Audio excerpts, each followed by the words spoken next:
নমস্কাৰ আৰু এটা নতুন ব্লগলৈ আপোনালোক সকলোকে স্বাগতম জনাইছো। আজি আজৰি টাইমত ভাবিলো মানি প্লান্ট জোপাৰ অকমান কেয়াৰ লওঁ, কাৰণ পাত বেছি হোৱাৰ কাৰণে পাতবোৰ তললৈ নামি ওলমি গৈছে। সেয়েহে ভাবিলো পাতবোৰ অলপ ওপৰলৈ যোৱাকে আগবাঢ়ি যাব পৰাকে বান্ধি দিওঁ। আৰু কাম কৰি থকা দেখি আমাৰ মমু আহি ওচৰতে বহি লৈছে। এবছৰ আগত বান্ধি দিয়া নেটৰ টুকুৰা অকমান বাছি আছিলে, ভাবিছো সেইখনকে কামত লগাই দিওঁ। নেটৰ টুকুৰাটো লগোৱা আগত ভাবিলো পকি থকা পাতকেইটা কাটি লওঁ, কাৰণ পকি থকা পাত থাকি গ'লে আৰু পাত পকি গৈ থাকে। গতিকে প্ৰথমতে পাতবোৰ কাটি ভালকৈ চাফ চিকুণ কৰি ল'লোঁ।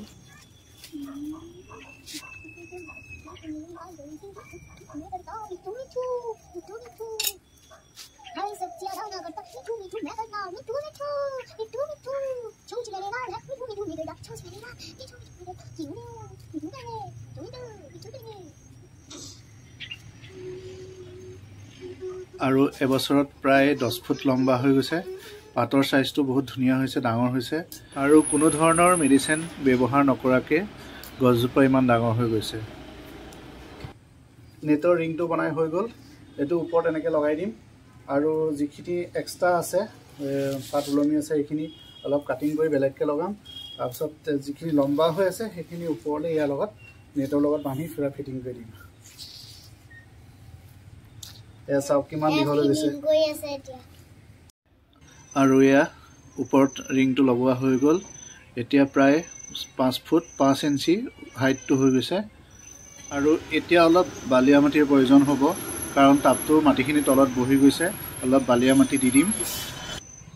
মানি প্লান্টজোপা ডাঙৰকৈ লগোৱা হৈ গ'ল এতিয়া, কিন্তু এইটো এটা ডাল আৰু এইটো ডাল কাটিব লগা হৈ গ'ল, কাৰণ এইকেইটা নেটৰ ভিতৰ দি সোমাই পেলাই ওলাই গৈছিলে, কাটিব লগা হৈ গ'ল।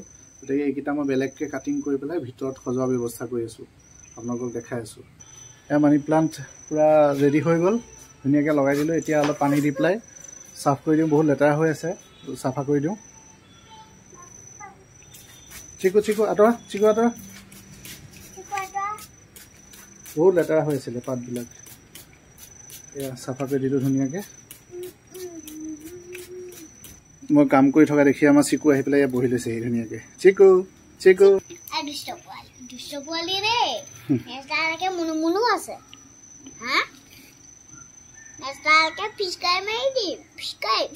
মানি প্লান্টৰ যি ডাল দুটা কাটিছিলোঁ তাৰে পাতখিনি এনেকৈ সজাই ল'লোঁ ধুনীয়াকৈ, ভিতৰত ৰাখি দিম।